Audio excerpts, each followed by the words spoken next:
Sum 41 and In Too Deep. If you're listening now, you're in too deep. It's the Ricky Gervais Show. Run for the hills. Oh, No. classic. Yeah. With Steve Merchant. Yeah. Whose birthday it is today. Yeah. So someone never listened before and they heard that link. They think it's great. It's proper radio at last. XFM 104.9, just gone 1:05. Steve, do you want some great music today? I'd love to hear some great music. Well, I've brought in some good stuff. I've brought in Oasis, we've got Radiohead, I've got some Dre, I've got some Alba, I've got some Jimmy Webb. I'm looking forward to that. Yeah, you know, we're keeping it real. Oh, absolutely. I've got Charlatans, I've got Nirvana. Any Sade? There's no Sade. No, that's a shame. No, but I've been looking through the library and I have found 4 non-blondes. Brilliant. Looking from yesteryear. Looking forward to that later, Rick. Yeah. It was Carl, it was you that worked out the maths and worked out I was 28, because they just worked out I'm 27. You are 27. No way. Yeah, I asked you, didn't I? And I said... But what I sort of questioned was, I said, well, if you're 27 today, that means last week you were 26. Well done, yeah. That's irrelevant. So therefore you assumed that I must be 28 then? Yeah. Whereas I assumed you were using, your knowledge of maths, such as it is. I wouldn't do that. No, sure. Wow. I actually got lost in that conversation because I genuinely didn't know what he meant would mean last week you were 26. I don't know what that meant. I don't know what it meant. Wow. Well, it is Steve's birthday. He would have been 26 last week. Sometimes you genuinely frighten me because it's those staring eyes. There's nothing behind him. It's this little bald head. Looks like Davros looking at me. Genuine fear on his face when he enters into a conversation with another human being. What bit don't you understand? If he's 27 today, he would have been 26 last week, and he doesn't look 26. He didn't look 26 last week. He looks older than 28 today. You've started on his birthday. You're still having a go at him. Carl, I don't look like the kind of hot stud that I actually am, but face facts, that's the truth, mate. Yeah, live with it. Get with the programme, jeez. Well, let's have a little bit of cake. Okay, oh, that's appropriate as a birthday. But you mean the band, don't you? Not the cake. You haven't actually bought a cake, have you? Got anything at all? Cake, short skirt, long jacket, sort of fashion, sort of single. Yes. Yes. Yeah. Oh, I just remembered something. Right? Something like short skirt, long jacket. Once I was watching daytime TV. I was unemployed. It was the early days of it was about mid-80s. And who was hosting? It was sort of like one of those Eamon Holmes and someone, or like Richard, but not as good, not as. Yeah. And the link, she went, well, after the break, Leo Sayers popping in. Tell us about clothes for the shorter man.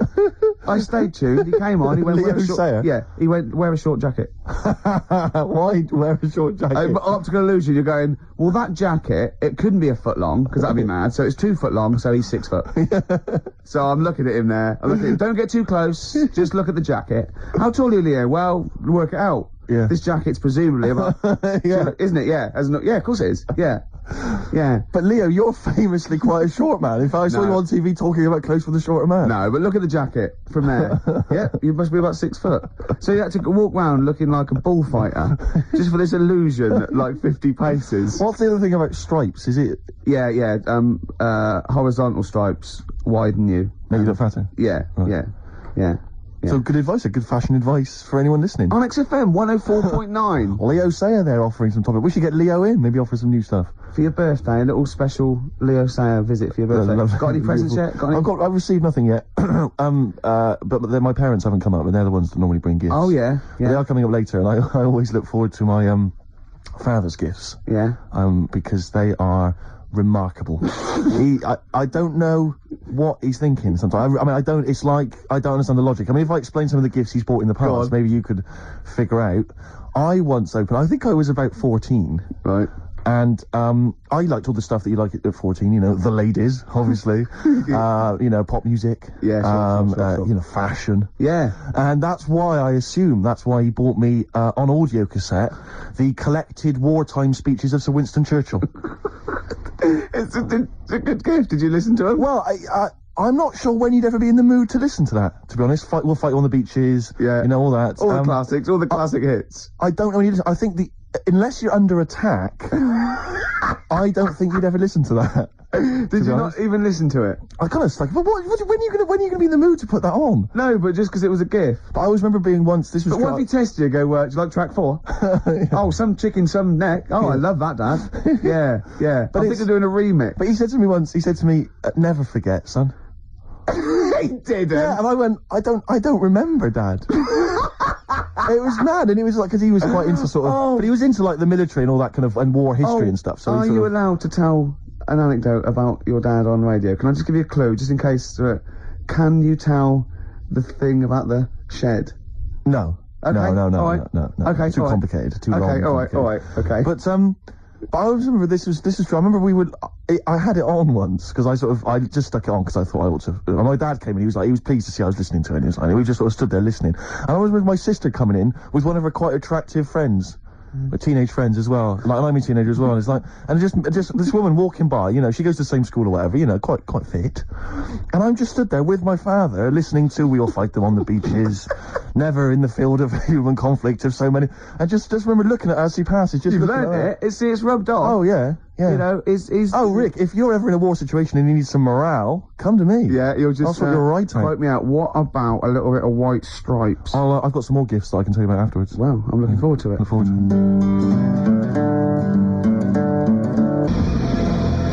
it. Oasis, Morning Glory before that, White Stripes, Hotel Yorba. Oasis, of course, I think got in the...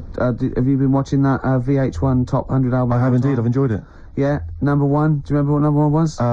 Joshua Tree, U2. Yeah, now, good album. It's not the greatest album ever, is it? Of all time. I mean, I know it's an arbitrary list, but even so. Yeah, you sort of feel comfortable with it being the Beatles or exactly, you know, Marvin Gaye or even Pet Sounds. Exactly, and then maybe I don't think maybe it's a generation shift. There's enough people now. But it was sort of, what I found odd in the list was it started off with, I think it was like the Doors. I remember there was Velvet Underground and stuff. You know, these kind of respected album classics, and then there was things like, you know, Stars, Simply Red. I mean, it was a big seller and it's well produced, whatever, but an odd choice for the greatest albums ever. And then I remember there was things like that Texas album. Yeah. Is it White on Blonde or whatever it was? And I just think, again, is it just based on albums that have sold well, you know, via the Britannia Music Club? But that's always the thing, isn't it? So like any poll, like I remember, I think it was last year, the greatest lyrics of all time. One was Imagine by John Lennon, which is you know, if anything, it's a solid classic. And there was like, you know, maybe a Dylan or another Beatles one or something. And in the top 5 was Robbie Williams songs.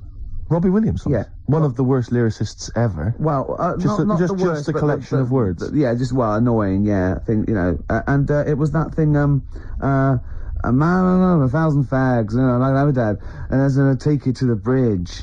Postmodern sort of. Yeah, but that's a reflection of the sheer weight at the moment, isn't it? So it's always going to be 4 of all time, and then the biggest thing that year. I suppose so. But that's why Coldplay and Travis again, and they're good. But I mean, you know, I don't think they'll be at the same position next year. No, I think you know what I mean. Yeah, it's just But it's just, I mean, I get frustrated with those lists because they just always seem so arbitrary. I think we've forgotten we're on the radio, because that was a pretty boring link, wasn't it? Because we're just talking like we're alone. A lot of people probably haven't even seen the VH1 show. Yeah. Not interested in the link. Are we losing it? Are we, you know what I mean? Listen, I'll be honest with you, Rick. It's my birthday today. Last night I went out. I got a little bit wasted. Yeah. So I'm hungover this morning. I didn't get to bed before 11. Right, so it's like too much. No, I was pretty wild last night. In actual fact, and I have to say, I went to God knows how many units I had. I went to the Monarch in the Camden. Monarch, yeah. There was some kind of groovy night on. I went to the door. I got a load of mates with me. I said, any discount for XFM DJs? You didn't really? Yeah, I did. I was a bit drunk. He went, who are you? I went, Steve Merchant, Ricky Gervais. He went, Steve Merchant, brilliant. You can come in for free. No, he didn't. Yes, he did. I swear to God. He said, yes, you did. He said, and I said, what about mates? He went, it's £5. They can have a £1 off. He said, and I think basically, but basically, Rick, I think I also agreed that you'd DJ there. I can't remember, but if the guy is listening, he can maybe let us know if I promised that. I might have signed something, I can't remember. Oh, God. Oh, but anyway, no. It was a good night. Like one of those 50s sitcoms when, you sold my soul to an angel. Exactly. Oh, how am I going to get out of this? Yeah, exactly. Oh, no. So, anyway, if you go down to the Monarch maybe next week, Ricky Gervais playing. That'll be fun. Well, that was Elbow and Red off Asleep in the Back. I love that. Great song. Got sort of early Peter Gabriel, and that's wonderful. Well, we were talking about, like, your birthday and everything. Yes. Presents, and then I found out I'd been signed up to DJ at a club in Camden. Looking forward to that. To get you in to I got in for free. My friends got in £1 off. I was just when the record was playing there. I said, why did you do that? Why did you try and get in free? Right? He goes, impressing my mates. Now, how impressive is it that Steve Merchant can get you in a place for £1 off? Oh. Yeah, you want to save money? Go with Steve. If they recognise him or have heard the show, you get £1 off. That is great. I have a quality discount. I don't know what you like more though, because I know you, and I think it wasn't just the acclaim and the fact it was the £1 off you liked. The money off was exciting to me. That was great. Any discount would have been fine. I imagine you made them all buy you a drink for the several to the value of £1. It ended up costing them a lot more. Yeah, exactly. Well, have I ever? This is probably the most embarrassing of those entrance stories. Yeah. I was down in South London once, went down to some party that was taking place in some kind of swanky bar, where there was a doorman on the front and a charge. I think it was something mental, like £10 to go in. It was crazy. It was ludicrous. I don't know what I was doing down there. And I was in the queue. We'll establish what you mean by swanky later, because that could be. It was a posh place. Was it? And so there's a queue outside, and there was one of these doormen who thought it was like kind of Studio 54. He was like sort of, choosing people who could come in. Yeah, you two come in now. I've been there for ages, obviously. Oh, I was on my own because I got there late. And clogged. Exactly. I've dressed up for this. And there were these two girls next to me. I'm thinking, if I'm in a queue, I've told you before, if I'm in a queue and if I'm stuck with two girls, I'm thinking, oh, what a great opportunity, use the old merchant charm. Yeah. And so I'm there, and I'm sort of thinking, and I kind of sort of give them a nod or whatever, a wink. Yeah. They're loving it. Yeah. They move to the back. They're putty in my hands, really, because you can imagine. Yeah. And I thought, well, to really seal this off, I'll get us in. Like, I'll sort of skip the queue. So the guy sort of coming along, he's picking people off, the doorman, and I just grabbed him. like that. And I said it so everyone could hear. Right? And I thought this was brilliant. I said to him, how much is it? He went, £10. I went, I'll give you 7. That was my bribe. I'll give you 7. That's the whole £3. No, that can't be right. No. He must have said a £5, and I said I'll give you 7. Yeah, that makes more sense, doesn't it? That's giving him a £2 incentive. A £2 incentive. I'll give you 7. You can make up the 10. Exactly. You can, if you let me in, you can put in 3 yourself, mate. That never works, does it? He said to me. I can't be bothered. I'm just gonna have a kip, I think. I'm so tired. Was it percentages that put you off? That frazzled me initially. I mean, it's a funny anecdote when you're giving him £2. Yeah. It's even funnier when you're getting him when he's paying me as well. Oh, I love it. Right, we're gonna play a record. Then we're really gonna concentrate. XFM 104.9, Ricky Gervais show. Steve Merchant's also involved. Don't go to bed now. Oh no. Hello, this is Tony Blackburn. It's the time of year when I like to help somebody far less fortunate, or dare I say talented, than myself. I'm talking, of course, about Christian O'Connell's breakfast show. You've heard it. It needs all the help it can get, doesn't it? So this Christmas, help a London breakfast show. I won't, because I actually don't give a toss. But you crackheads might. Cypress Hill, Superstar, still to come. We've got such great bands as New Order, Ash, Nirvana, Radiohead. Song for the Lovers at about 2 o'clock is a beautiful song by Jimmy Webb. Lovely, Steve. looking forward to it. Now, it's Steve's birthday. It's XFM 104.9. He's 27. Yes. We're both a little bit hungover. Yes. Now, every link we've started hasn't really sort of... It's not really come to fruition, if no, I'm being honest. Nothing's happened. I mean, sometimes they're just all out, there's just blunders in them. Yeah. Or like this one, we've already run aground. Yeah. I think it might be a mixture of us, like we've been on this station for a little while, we're losing the will to live. Bored. But we're going to buck up our ideas. Can I just ask a quick question? I said buck up, by the way, just in case. A quick question though, because listening to want to complain. My birthday today, and therefore last night I went out, and that's my excuse for being a little bit tired and a little bit hungover. Yeah. What's your excuse? Because you didn't come out. No, I know. I mean, you conscious you had the show today. What were you doing? Staying at home, just drinking? Yeah. Having a little couple. Me and Jane went. What time to say goodbye to someone about 1. Well, that's stupid. What I'm saying is, no, I mean, it's your name all over the show. I'm a nobody. I got no reputation. Yeah. Although, thankfully, you get £1 off in most clubs in Camden. True enough. I think just drop... If anyone out there, if you're sort of like tall, sort of... I answer your birthday, but I've just got to do a description. This is nothing nasty. It's pretty sure. If you're sort of like a lanky sort of geek, and you can do a Worsley accent, then maybe you can pretend to be Steve Merchant and get in £1 off. Is that all right? That's fine, Rick. No, because some people would take that as a personal... That's offensive. Sure. Yeah. So we were talking about... Should we play a record? Is that link too long already before we actually got to something? I'm already bored. Carl, we've got to get to something. We've got to do something. Why don't you contribute something? You've been silent. Now that is scraping the bottom. Really is, we're in trouble. Oh no. Oh, we're failing. Who can we bring on that surefire, always delivers, audio snappy dynamite? Yeah, Carl, the big guns. Come on, Carl. I was just thinking there is nobody else who looks like Steve. He's done ya. That's outrageous. Although to be honest with you, that insult has resurrected things. Yeah, well done. Play a little tune, and then we're got a little bit of a sniffle as well, I think. Yeah, cold or something probably coming on. Bit late there, Carl. You should come in a bit earlier there. Swayed there. What I like is the complete lack of professionalism on our part. Yeah. It's like we've got a bit of a headache, a little bit tired. Just that's it then. You can't fight that. You can't fight that. Well, I mean, the thing is, as you well know, Rick, there are certain DJs on this station. You know, drunkards. There's at least 2 I know of who are smackheads. Yeah. And you know they still manage. But they still manage to do a good job. Even the ones that aren't, that try their best, are rubbish. It's true. No, I'm not saying we're still not the best. Yeah. And it's effortless for us, Rick. I know. Yeah. We're coming up with dynamite stuff here. Yeah, I know. And we're not even, fighting on all cylinders. XFM 104.9. Ricky Gervais with me, Stephen Merchant, a little bit hungover. We all are, but he can't really take it. He's loud. Wait, there is tickets to give away, Rick. I don't know if we should mention that. What? Who is it for? Joe Strummer. Oh yeah.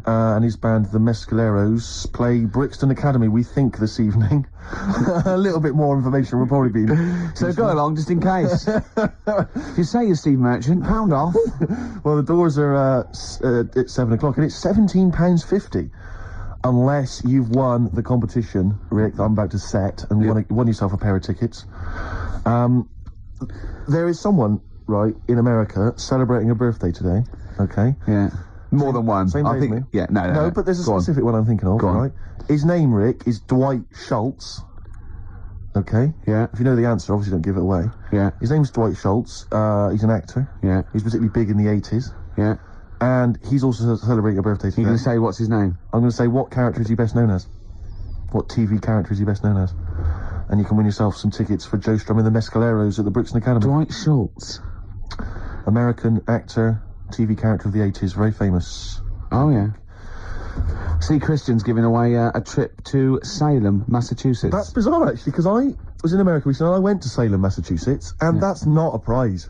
Isn't it? Believe me, we were there, we were sort of obliged to go because we were at someone's birthday. It's rubbish. Really? I mean, that's a really poor trip. That's such a boring. He probably can't believe his luck. It's probably the biggest thing Christian's ever had to give away. The great thing about, and you've just dissed it. The great thing about Salem, Massachusetts is that I don't think we're good for this station. I don't think we're selling this station like we should. Well, it's its own fault. It shouldn't have hired us. I blame it. Yeah, and paid us in advance. Yeah. They're lucky we turn up. No, I went to Salem, Massachusetts, and this is the place that's famous from, like, Salem's Lot and the Salem witch hunts, famous for all things Salem. Salem. Yeah, anything with Salem in the title, that's what it's famous for. The whole place has gone mad over, like, witches and anything. Basically, it's like, there was the Salem witch hunts in, like, 17 something or other, or 16 something or other. So the whole place now is just full of, like, people dressed as witches. Yeah. And then it's, like, any supernatural stuff. So I went in, and it was amazing. It's quite like Glastonbury tent. It was, it's awful. Every single place there, every single shop is kind of horror related. Yeah. And I went to the Boris Karloff World of Terror. Yeah, right? It's amazing. You went in there, right? I don't know if Boris, the famous horror actor, has actually been involved, but you go in there, you walk in the door, you've got to put these 3D glasses on, right? And it's supposed to be this kind of chilling journey around this kind of like a sort of a crypt, And you put these glasses on, and I couldn't tell. They were so poor, I couldn't tell what was supposed to be a 3D effect and what was actually three-dimensional. Really? So I couldn't tell if, like, the floor was actually sloped or if it was just appeared to be. Yeah. Whether the wall was actually kind of knobbly or whether it was the 3D glasses. It was so much, and it literally took about 45 seconds to get through it. Imagine and he just that. came out blinking into the light again. It was so rubbish. So I just want to throw us over to Carl. So there's Steve Merchant with funny glasses on in this place horror, and he's walking round. Do you think he scared people, Carl? I've set this question out, haven't I? I've loaded the question. I know the answer you're fishing for. Carl, do you just want to have a dig at me? Because it's coming up to 2 o'clock, and you've not really put a lot of effort in today, slagging me off. I don't do it on purpose. No, he doesn't do it on purpose. He's just an honest northerner, and he can't lie. He's like George Washington, but without the wooden teeth. Yeah. Salem. I didn't mean We've to say... lost it again, haven't we? You didn't mean to say Salem. This is such bad radio. Was just this the is word that was in really... the tip of my tongue. Genuinely, this is bad radio, It's awful isn't it? radio. Quick. Oh, yeah, my mate went to one of those things in the West End where you walk around and it's aliens and they jump out at you. Right. And he was so scared when the alien jumped out, I think he ripped a bit of his face off. And the bloke alien's face off? Yeah, it was foam, and the bloke went, "Don't do that, mate." Brilliant. Well, in the Salem one, I was wandering around, and this was one guy that kept jumping out. Yeah. Because there was about 10 of us, I was at the back, I always missed him jumping out. So when I got round, I missed all the frights. It was ludicrous. Oh, no. He'd at least, you'd have thought he'd jump out, then double round and jump out again. Yeah. People at the end Everyone of the queue. catch that? No, what really, did you do it? We. All right, okay, move on. Oh, if you want to win those tickets, 08700 800 1234. Dwight Schultz, who is he better known as? Yeah, Basement Jack said, keeping it real. Where's your head at? Where is your head at? Yeah, I know what they're saying. They're saying, where's your head at? Where is your head at? Yeah, XFM 104.9. Ricky Gervais. Now... just one thing I would say, Rick, is that I've spoken to a few people who've listened to the show, and a lot of people, this is the highlight of their week. It really is. No, a lot of bedbound people, and Yeah. And we're not putting the effort in, are we? We're providing nothing. We're trying, but it's just not coming out right. It's just The words aren't coming out. When I say them in my mind, they're brilliant. But it's sort of like getting old. Your mind. I still want to run upstairs and things, but I just the lift. I'd like to run upstairs. I just can't anymore. And I thought that today. The comedy's in there. The interesting things and it's all in the head, and it has to go via the mouth. Yeah, that's and it's just not working for me. But it is your birthday. You're 27. Happy birthday. Thanks. We're talking about. Can I tell you one of the best presents I ever had? Without doubt, all I ever wanted was a go-kart. This is true. I was like sort of 5, 6, 7, and I eventually for Christmas, I wasn't sort of spoiled in the sense that I got pocket money, but I always got what I wanted at Christmas eventually, because working class mothers they'd get it out of the catalogue and pay for it for the rest of the year. So I always got really as many presents as anyone else, and I got this go-kart. It was a little red go-kart, and it was a pedal one, and I'd run home from school and I'd be in it. And I'd get up and down the garden for hours. I had to come in for my tea, and this was fantastic. And this went on for like weeks and weeks and weeks through the summer. The next time, it was fantastic go-kart. I'd show off, and then one day I came home and I went. It was always at the back of the shed, sort of up against the shed. And I went in. I couldn't see it, and so I went to the back door. My mum was sort of like washing up with her, and I went, "Where's my go-kart?" I thought it hasn't been nicked. She went, "Your dad swapped it." Your dad swapped it? Yeah. I went, he what? And I was going to be brave, and I went, he what? She went, he swapped it for a wheelbarrow. And I could see she didn't approve of this, and she was thinking, I'm going to tell him, and then I'm going to, have this out. And I went, right. She went, it's your wheelbarrow. And I went to the back of the shed, and there was this wheelbarrow. He swapped it with a bloke called Jimmy Dublin, who he worked with. Jimmy Dublin? Yeah, I don't know. I think he was a respectable member of the community. He was fine. It was his lively. No, I think he was an Irish gentleman, and that's why he called him. I don't know what his real name was. And I think my dad must have been drunk, and he went, I want to get my son a go-kart. And my dad, my kid's got one. He's probably had it for a year. He's probably bored with it. Yeah. And he said, I'll give you this wheelbarrow. And I went to this wheelbarrow, and it was caked in concrete. I could hardly lift it. I just nicked off a building site, obviously. And I'd be there for hours trying to push this wheelbarrow up and down the garden, right? And it was okay, though, because I was going on holiday soon, and I 7 years running, went to Bognor Regis, a place called Riverside, because some woman around the way had a caravan that we got free for a week, and it was great, just wonderful. And I used to go there with my mum and my nan. Oh, party time. Yeah, the age of 7 to sort of no, it was good because when you're a kid and you wake up in a strange place, it sort of seems weird. You wake up at 3 o'clock in the morning hearing your gran pissing in an iron bucket, and we've all been there. You get disorientated. Anyway, and I went on there, and I met a little friend who was about my age. We were both sort of like, and he'd hired a go-kart. He had this great go-kart, and he came down to my caravan, and I went, I've got a go-kart. And I remember my mum opening the window of the caravan and going, don't lie. That's so evil. And I went, I had a go-kart. Wow. Yeah. Did you ever talk to your father about the fact you swapped it? No. You never mentioned it to him? No. you still got that wheelbarrow? I think so. I've grown into it. Yeah. Yeah, I can nearly lift it now. Yeah. And now I'm just too old to run up and down the garden with now it. you get one of your several gardeners to use it all the time. Wow. Oh, dear. Dre there. Dr. Dre. Of course. Bad intentions. Well, it's oh, do you want to give the winners of the competition? The winners, yes. Tickets for Joe Strummer and the Mescaleros playing at Brixton Academy this evening. We have some lucky winners. The question I set was, someone else famous is celebrating a birthday today. Yeah. I don't mean someone else famous like I'm famous and someone else who's You famous. could probably get into the Monarch. Well, pound off at least. Yeah. And I said, yeah, which actor, Dwight Schultz? No, I didn't. I said, which character did Started Dwight off Schultz well, play? didn't it? It started off so well.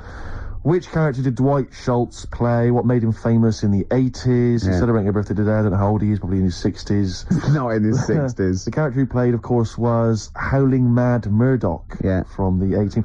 We did accept Murdoch. I was watching an 18-1 UK Gold the other day, because I always like to have something, you know, so that I can talk to Camfield whenever I meet him. Yeah. And the thing about Howling Mad Murdoch is, his madness is one of those convenient kind of madnesses where he's not like kind of depressive, where he's trying to kill himself, or he's just schizophrenic, or he's unreliable. He's just a bit eccentric. Yeah. His madness is largely, I'll do some funny voices. You couldn't have howling slightly off the wall Murdoch though, could you? It didn't have the edge. But it's rubbish. It's rubbish madness. Or howling wacky Murdoch. Yeah, well that's what he is. He's wacky. Howling annoying student Murdoch, I think he should have been called. Exactly. Yeah. Anyway, the winners, Carl, I think you took some answers.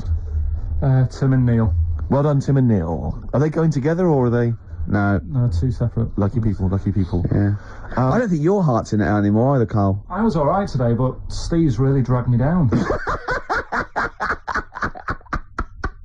Well, let's... Wait a minute, I just need to know why. No, do you know, like, people are being miserable around you? Yeah. I was full of beans when I came in. Yeah, but you got to remember last week, you were really miserable and that really wound me up. Yeah, because he was having to do stuff. Because, you know, he'd been let down and they were worried about the next show. You were in a terrible mood. Yeah. Look at me like you were. Songs, I wasn't like going off and lying on the settee looking ill, talking in that voice. Oh, he's done you again. I said just now, being quite friendly. Yeah, Carl, Steve. Carl, have you ever tried to get into the Monarch for free? Because I'll be honest, mate, it's not going to happen for you. Come out with me, mate, you got a quid off. Alright? Oh. When you can get in places in Camden for free. Yeah, alright, yeah. Oh, yeah, he's done you. Right, now it's time for Song for the Lovers. Now, this is one of my favourite songs of all time. You'll know this song better done by... That was nearly a sentence. Oh, come on, that was nearly a sentence. What's his name? Glenn Campbell. It's Galveston. Oh, yeah. This is the man who wrote it. This is the original. This is Jimmy Webb. Oh, yeah. With Galveston. From what I can work out, I think it's about a bloke who goes off to the Vietnam War and he's missing his bird. And I've brought it down, haven't I? I've brought it down a tone by saying bird. It's a beautiful song. It was irony. Just play it. Galveston. It's beautiful.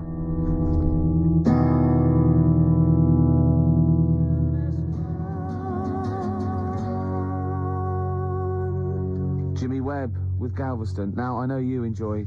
Love the work of the Webb. Webmeister. A lot of people, of course, be familiar with his sons, the Webb brothers. Yeah, very different. Quite cool, though. I went to see him live, and he was just so cool. Just like doing his songs and telling a little anecdote. It was just, he's fantastic. That's my song for lovers. Steve, what have you got for us? No, I was just going to mention a couple of other gifts that my father got. Well, he got me once. I unwrapped once, having professed no interest ever in this particular artist, about as much interest as Winston Churchill.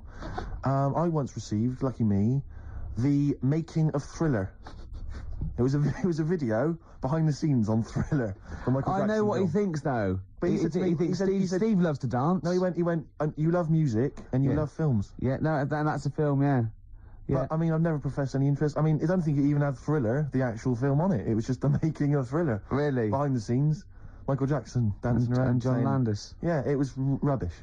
Well, that's not very nice, is it? But what did you say when you opened it? Brilliant. Brilliant. I love Jackson. Can't wait to watch this. Can we watch it now, I said? What did he say? No. He's so ungrateful, really. Yeah. Because I can't remember a time my dad bought me anything. It's always my mum who bought it, and my dad would give her the money. Yeah. You got Ricky who's lost his go-kart. You've had a video bought for you, and you're still not happy. I just think you're selfish. It's not so much that I appreciate the fact that there is a gift. I think it's the fact that the gifts are arbitrary and can be bought in the shop that's opposite the place he works. Tell Carl what you got your mum for Listen to this, Carl. You'll love this. Right, yeah. It's the thought that counts, right? So I suppose if you say that the thought that counts is the fact that he went and got anything at all, that counts. Okay, fair enough. But he phoned me up. He said, "What shall I get your mother?" Right? It's her 20th wedding anniversary. Right? What shall I get her? I said, "Well, I'll tell you this. This is a great idea I'd heard from somewhere else. Why not get her pay for her to have a makeover, you know, and all the sort of treatment, you know, and the beauty treatment and that. She'll love that, you know, and then take her out, give her a meal and stuff." He went, okay. So he hangs up. I speak to him on the day of my mum's birthday. I say, "What'd you get? What'd you get?" He said, I got something. I said, "Do you go for the makeover idea?" He went, "Not exactly." I went, "What did you do?" He went, "I bought her a trowel." A trowel. I went, "A trowel?" He went, "Yeah, for the garden." I went, "It's a trowel. You've been married 20 years and you got her a trowel." He went, "It's stainless steel." I said to him, "It's a trowel, Dad." And he went, "Do you think I should have got it engraved?" It is mental. And I went down to see them, right? And I went in the lounge and literally, imagine it, like, it wasn't this, but imagine, I got in there, he'd bought this trowel, right? And he'd also bought her an industrial-sized tin of coffee. You know those big size ones you have in like hotels. Did he say she loves coffee, Steve? She loves coffee, Steve. He said. I love the fact that that's meant to be like the whole family use it. Like she keeps that by her bed. Yeah. Like she's in Stalag 13 or something. This is my coffee. So imagine walking into the lounge, right? She's there. She's got the presents that my sister's bought in there. A trowel, just holding a trowel and a tin of coffee. And me walking in wondering, I wonder if there's anything sort of that she regrets in her life. Oh, that's lovely. She loves coffee, Steve. She loves coffee, Steve. Oh. She loves the garden. Carl, what's the worst present you've ever had? You see, we don't really celebrate birthdays in our house, so...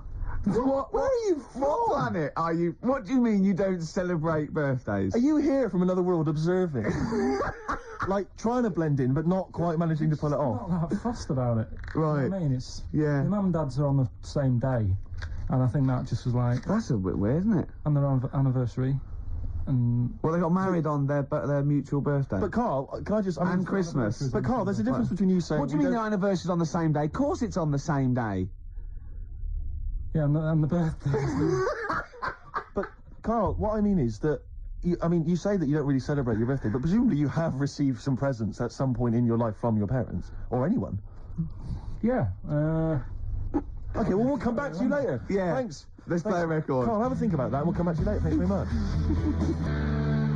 Ash and Sometimes, they've won me over. They have indeed, yeah. They've just got better. They've got to be the band they always wanted to be, I think. I'd have written them off in the early days, but no. Me too, Steve. Just goes to show. Carl, any thoughts on what gift you've perhaps once received that you can joke about now, or was tragic at the time? No? No. Not really put the thought in then? Didn't have that many presents, so... Always thankful for what you got. I was grateful for. Yeah. Rick, would you love to hear from the listeners if maybe they've received some amusing gifts? No. No, I wouldn't. So, what are you doing tonight? You're going out for a little meal with your parents? Yeah. I thought you were coming. Yeah. Right. Yeah.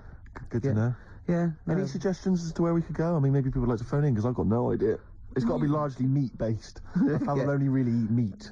Do you know the steakhouse near me? It's closed down. Brilliant. That's one. There's lots more to go. Let's not stop there, people. Come on. I used to look across and think, is that a bingo hall? I know. It's or bright. somewhere to eat? Yeah, neon. There's at the back had cocktails, and just imagine who's in there for a cocktail. Imagine you going in there with a DJ sitting there. Hi, be fantastic. Go on, Carl's got something to say. Is there a chance that your dad's like on the way into London now and has heard you saying, "Oh, yeah, he got me this and he got me that," and he could be like nipping to a shop now to buy you a rake and thought,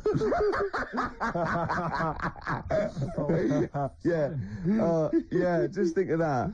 Oh, that'd be terrible, wouldn't it? Or the making of the Bends. Yeah, he'll probably turn up and say, "I was going to get you a gift, Steve, but then I got high." And we'll all laugh. Cultural reference. Yeah. Right, this link has run out of steam again. Yes, but don't worry, because I can salvage it. Go on. Because it's time for Under the Covers. Cover me up. Oh, you got me Between the covers. Between the covers. I like covers. Cover songs. Yeah. And this was done by someone else. And it was... this week I'd like to play... I mean, we're all fans of Destiny's Child, Rick, and we're all fans of the song Say My Name. Yeah. But have any of us heard the Scottish band Spare Snare doing their version of it? I suspect not. Let's hear it now. Spare Snare doing their version of Say My Name by Destiny's Child. Rick, what do you make of it? Do you remember Raw Sex that used to be in French and Saunders? Was Roller River on? Yeah. Is that basically what it's like? It's a bit like that. Do you think maybe the cover version section's running out of steam? If that's what we're playing. I think we should only ever do sort of 6 weeks a year on radio. Right. And then, you know... and people will kind of remember that. It'll be beautifully preserved in their memories. Yeah. You know, like Benny Hill used to do 1 show a year. Right. You know what I mean? Imagine how awful it would have been if he'd like do it every week for 2 hours. I don't think he'd have been so successful, to be honest, Steve.